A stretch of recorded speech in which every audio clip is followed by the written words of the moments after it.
ये है आपकी कैमरो स्टेट मेडिकल यूनिवर्सिटी और ये है आपकी कैमरो स्टेट यूनिवर्सिटी। ये दोनों यूनिवर्सिटीज आपकी कैमरो के अंदर है, ये इनकी सिमिलैरिटी है। ठीक है भाई, हॉस्पिटल्स वगैरह हो गए वो भी कॉमन यूज किए जाते हैं भाई। सिटी भी सेम हो गई, मॉस्को से भाई दोनों यूनिवर्सिटी जो है आपकी 3500 जो किलोमीटर है वो उतना दूर पड़ती है मॉस्को से।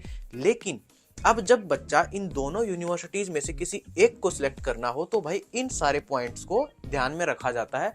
और अब हम इन पॉइंट्स को एक्सप्लेन करेंगे ताकि इनके बेस पे आप जान पाओ कि भाई कौन सी यूनिवर्सिटी बेटर है। डिफरेंस है वो एक्सप्लेन करने वाला हूं ताकि अगर आप अपने कॉन्ट्रैक्टर के सामने बैठो तो आप इन दोनों यूनिवर्सिटीज की जो इन्फॉर्मेशन है वो जानते हो पहले ही, और जब आपका कॉन्ट्रैक्टर आपको इन्फॉर्मेशन दे तो आप जान पाओ कि भाई वो सच बोल रहा है या फिर आपके साथ फ्रॉड करने वाला है। अब इस वीडियो में आपके सामने सारे पॉइंट्स जो है हम एक्सप्लेन करने वाले हैं और आपको गूगल पर भी ढूंढने के बाद आपको ये इन्फॉर्मेशन नहीं मिली होंगी जो इन्फॉर्मेशन हम आपको यहाँ समझाने वाले हैं।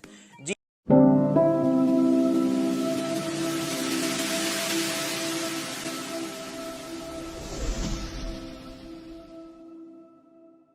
एजुकेशन है तो मुमकिन है। MS एजुकेशन है तो मुमकिन है। I am Tinu Dahiya, I am from MS education. जी हाँ, यूनिवर्सिटी टाइप की अगर मैं बात करूँ तो भाई जो स्टेट यूनिवर्सिटी है, स्टेट यूनिवर्सिटी जो है आपकी, इसका भाई बहुत बड़ा डिपार्टमेंट है और यहाँ पे मल्टी कोर्सेज होते हैं आपके। तो यहाँ पे भाई आपके ओनली मेडिकल कोर्सेज होते हैं। फीस की बात करूं तो भाई इसकी 2,77,000 पड़ जाती है। और भाई अगर मैं इसके हॉस्टल्स की बात करूं तो भाई वो आपकी जो है 30,000 पड़ जाती है। भाई इसकी अगर मैं फीस की बात करूं तो भाई आपकी 2,95,000 पड़ जाती है। जी हाँ, ये इसकी फीस हो जाती है। और भाई अगर मैं हॉस्टल्स की बात करूं तो भाई आपके हॉस्टल जो है वो पहले साल 90,000 तक जाते हैं। अब 90,000 कैसे जाते हैं, क्या रहता है भाई, इसमें जो है आपकी गवर्नमेंट हॉस्टल की प्रॉब्लम है। जी हाँ, तो आपको प्राइवेट हॉस्टल्स में रहना पड़ता है। अब प्राइवेट हॉस्टल में रहना पड़ता है और ये पहली बार प्राइवेट हॉस्टल मैनेज किए जा रहे हैं। भाई ये भी नहीं कि बहुत पहले टाइम से आपके जो है प्राइवेट हॉस्टल्स मैनेज हो रहे हो, ये आपके नए नए मैनेज किए जा रहे हैं। तो भाई क्या बजट की अगर मैं बात करूं तो भाई जो KSU है वहां पे तो भाई आपका 30,000 का हॉस्टल जाता है। और भाई अगर मैं 6 इयर्स तक की बात करूं तो भाई 1,80,000 में आपका जो है ये कंप्लीट हो जाएगा, क्योंकि भाई आपको यहाँ पे गवर्नमेंट हॉस्टल मिल रहा है। अब यहाँ की बात करूं तो भाई पहले साल तो आपको 90,000 जो है वो रूबल पे करने पड़े, क्योंकि भाई प्राइवेट हॉस्टल हो गया। अब आपको 5 सालों तक, 5 इयर्स तक भाई आपको जो है यहाँ पे गवर्नमेंट हॉस्टल मिल जाएगा। अब जो गवर्नमेंट हॉस्टल मिल जाएगा तो भैया आपका 30,000 तक जाएगा। तो आपका अगर हम ये टोटल ऐड कर देंगे तो भाई ये टोटल हो जाएगा आपका 2,40,000। जी हाँ, तो आपके सामने है ये सीधा सीधा कि भाई किस तरीके से हॉस्टल्स की फीस में डिफरेंस आ रहा है just due to first year. जी हाँ, तो यहाँ पे जो पॉजिटिव पॉइंट है वो भाई आपका स्टेट यूनिवर्सिटी को जाएगा। जी हाँ, तो ये पॉइंट जो है हम आपकी स्टेट यूनिवर्सिटी को देंगे। ठीक है, और फीस और अगर मल्टी कोर्सेज का बात करें तो भाई इनमें हम एक तरीके से भाई स्टेट मेडिकल को देंगे। ठीक है, मेडिकल के कोर्सेज जहाँ पे हो रहे हैं वो आपके स्टेट मेडिकल यूनिवर्सिटी में हो रहे हैं, तो भाई ये पॉइंट आपका स्टेट मेडिकल यूनिवर्सिटी को जाएगा। ठीक है, अब हम बात करते हैं एक्सपीरियंस की। भाई सबसे ज्यादा इंपॉर्टेंट पॉइंट यही हो जाता है आपका एक्सपीरियंस। अगर मैं एक्सपीरियंस की बात करूँ तो 2022 से स्टूडेंट्स आ रहे हैं। जी हाँ, 2022 से आ रहे हैं और यहाँ पे भाई आपका अब तक एक भी बैच पास आउट नहीं हुआ है, क्योंकि अब 2025 में भाई इसका 4th बैच आने वाला है। तो भाई इसको इतना ज्यादा एक्सपीरियंस नहीं है, आप खुद ही देख सकते हो भाई एक बैच भी अब तक नहीं निकला है। अगर मैं इसकी बात करूं तो भाई यहाँ पे आपके 2017 से स्टूडेंट्स आ रहे हैं। भाई इसके तो आपके 2 बैच भी पास आउट हो चुके हैं। जी हाँ, तो यहाँ पे स्टेट मेडिकल को जो है आपका ज्यादा एक्सपीरियंस हो जाता है, तो ये पॉइंट जो है आपका स्टेट मेडिकल यूनिवर्सिटी को जाएगा। जी हाँ, स्टेट मेडिकल यूनिवर्सिटी को जाएगा ये पॉइंट। और इसके भाई 2 बैचेस पास आउट भी हो चुके हैं।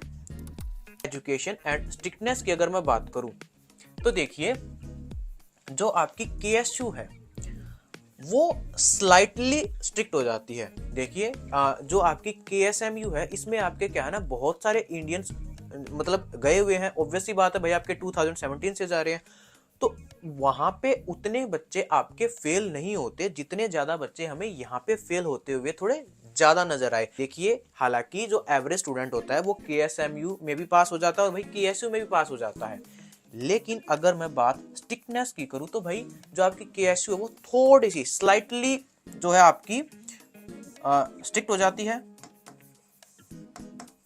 भाई जब कंपेयर ही करने लग गए तो स्लाइटली आपकी जो स्ट्रिक्ट हो जाती है, और एजुकेशन जो है इसकी बढ़िया है, बहुत ज़्यादा है। और भाई इसकी भी जो एजुकेशन है वो भी बढ़िया है, जी हाँ, वो भी बहुत अच्छी है। तो दोनों यूनिवर्सिटीज़ की जो है आपकी एजुकेशन बढ़िया है। और अगर मैं बात करूं कि भाई पॉइंट किसको देंगे, तो भाई दोनों यूनिवर्सिटीज़ आपकी बराबर हो जाती हैं। तो इसमें भाई हम किसी को भी पॉइंट नहीं देना चाहेंगे, दोनों यूनिवर्सिटीज़ आपकी बराबर है, जी हाँ। कैंपस किस यूनिवर्सिटी का बढ़िया होता है, तो भाई जो आपकी जो स्टेट यूनिवर्सिटी है उसका आपका बहुत बड़ा कैंपस हो जाता है, क्योंकि भाई ये आपकी मल्टी कोर्स वाली जो है वो यूनिवर्सिटी है। दोनों यूनिवर्सिटीज आपकी एक ही सिटी में पड़ती है, लेकिन हॉस्टल्स के बेस पे इन दोनों यूनिवर्सिटीज में डिफरेंस आ जाता है, जी हाँ। अगर मैं आपकी KSU की बात करूं, तो भाई जो मेन बिल्डिंग से लेके हॉस्टल तक की जो दूरी है वो आपकी जस्ट 5 मिनट आती है, ठीक है। तो भाई बहुत अच्छी बात हो जाती है, ये इस यूनिवर्सिटी का पॉजिटिव पॉइंट हो गया, ठीक है। तो भाई ये इसका पॉजिटिव पॉइंट हो जाता है, ठीक है। अब अगर मैं बात करूं भाई आपकी जो दूसरी बिल्डिंग है आपकी हॉस्टल से भाई 15 मिनट की दूरी लग जाती है, भाई वहाँ पे 15 मिनट की दूरी लग जाती है। तो भाई ये इसका जो है नेगेटिव पॉइंट हो गया, ठीक है। अब हम बात करते हैं KSMU की बात करूं मैं भाई, तो आपकी जो मेन बिल्डिंग है भाई यहाँ पे भी आपकी 5 मिनट लगती है, ठीक है, ट्रैवलिंग के लिए। तो भाई ये इसका पॉजिटिव पॉइंट हो गया। अब फार्मा बिल्डिंग की बात करूं तो भाई फार्मा बिल्डिंग आपकी कम से कम 15 मिनट तक दूर पड़ जाती है, जी हाँ, 15 मिनट तक का डिस्टेंस यहाँ पे लग जाता है, तो 15 मिनट दूर पड़ गई। अब अनेट वाली बिल्डिंग की बात करूं तो भाई वो आपकी 40 मिनट तक दूर पड़ जाती है, जी हाँ। यहाँ पे क्या है आपकी देखिए KSU जो यूनिवर्सिटी है उसमें आपकी 2 मेन बिल्डिंग है, आप देख सकते हो, ठीक है। और यहाँ पे आपकी 3 मेन बिल्डिंग्स पड़ती है। तो इस तरीके से यहाँ पे आपका ट्रेवलिंग होती है। तो अगर मैं ओवरऑल कैंपस की बात करूं, तो एक तरीके से मैंने भाई आपको पूरी एक्सप्लेनेशन दे दी है इसके कैंपस की, लेकिन खैर दोनों का कैंपस सेम ही है, क्योंकि दोनों यूनिवर्सिटीज भाई आपकी मॉस्को से 3500 किलोमीटर दूर पड़ती है। तो भाई सिटी का इस तरीके से है। और भाई ओवरऑल कैंपस देखूं तो भाई दोनों की मेन बिल्डिंग्स जो है लगभग 5 मिनट की दूरी पे पड़ती है। तो भाई यहाँ पे दोनों का कैंपस जो है भाई अच्छा है, ठीक है। और भाई यहाँ पे भी ये दोनों इक्वल हो जाते हैं। स्टेट यूनिवर्सिटी की आपकी जो वर्ल्ड रैंकिंग है वो हो जाती है आपकी 3200 और कंट्री रैंकिंग हो जाती है भाई 78। लेकिन अगर मैं स्टेट मेडिकल की बात करूं तो भाई आप खुद ही देख सकते हो किस तरीके से भाई इसकी 8000 तक वर्ल्ड रैंकिंग जा रही है एंड 300 आपकी कंट्री रैंकिंग जा रही है। तो इसमें से सीधा सीधा जो पॉजिटिव पॉइंट है वो भाई आपका स्टेट यूनिवर्सिटी को जाता है, जी हाँ। तो ये पॉइंट भाई आपका स्टेट यूनिवर्सिटी को जाएगा, जी। अगर मैं आपके FMG रेशियो की बात करूं तो भाई इस यूनिवर्सिटी का तो भाई आपका कोई भी FMG रेशियो नहीं है, तो भाई ये 0% हो गया, ठीक है, क्योंकि आपके स्टूडेंट ही भाई 2022 से स्टार्ट हुए हैं आने। अब इसकी बात करूं तो यहाँ पे क्या पॉजिटिव पॉइंट हो जाता है कि भाई यहाँ पे आपके 40% तक जो है वो आपके FMG रेशियो है। क्यों भाई? क्योंकि आपके यहाँ पे 2017 से स्टूडेंट्स आ रहे हैं। तो इस यूनिवर्सिटी का सबसे बड़ा पॉजिटिव पॉइंट ही ये हो जाता है कि भाई इसका FMG रेशियो है, यहाँ से बच्चे पढ़ के जा चुके हैं और इस यूनिवर्सिटी को एक एक्सपीरियंस भी है, भाई 2017 से बच्चे आ रहे हैं, ये बहुत बड़ा पॉजिटिव पॉइंट हो जाता है इस यूनिवर्सिटी का। लेकिन अगर बहुत बड़ा नेगेटिव पॉइंट बोलूं तो भाई ये इसका बहुत बड़ा नेगेटिव पॉइंट भी हो जाता है कि भाई यहाँ पे हॉस्टल्स के रिगार्डिंग प्रॉब्लम आ रही है, रैंकिंग भी भाई बहुत कम हो जाती है। लेकिन अगर मैं आपकी स्टेट की बात करूं तो भाई स्टेट में अगर मैं नेगेटिव पॉइंट्स की बात करूं तो भाई आपका जो है ये यूनिवर्सिटी का भाई कोई भी FMG रेशियो नहीं है, तो ये इसका एक नेगेटिव पॉइंट हो जाता है बहुत बड़ा। और अगर पॉजिटिव पॉइंट की बात करूं तो वो हो जाता है आपका एक तो फीस, ठीक है। और अगर हॉस्टल्स की बात करूं तो भाई यहाँ पे गवर्नमेंट हॉस्टल भी मिलते हैं। फिर भी अगर आपको कोई कंक्लूजन नहीं समझ आया हो तो आप हमारे पास पर्सनली मैसेज भी कर सकते हो और आप हमसे डाउट्स भी पूछ सकते हो। कैमरो स्टेट मेडिकल में या फिर कैमरो स्टेट यूनिवर्सिटी में आपको एडमिशन लेना है तो भाई आप दोनों यूनिवर्सिटीज में हमारे थ्रू एडमिशन ले सकते हो, जी हाँ। तो आज के लिए बस इतना ही, मिलते हैं एक और नई वीडियो के साथ।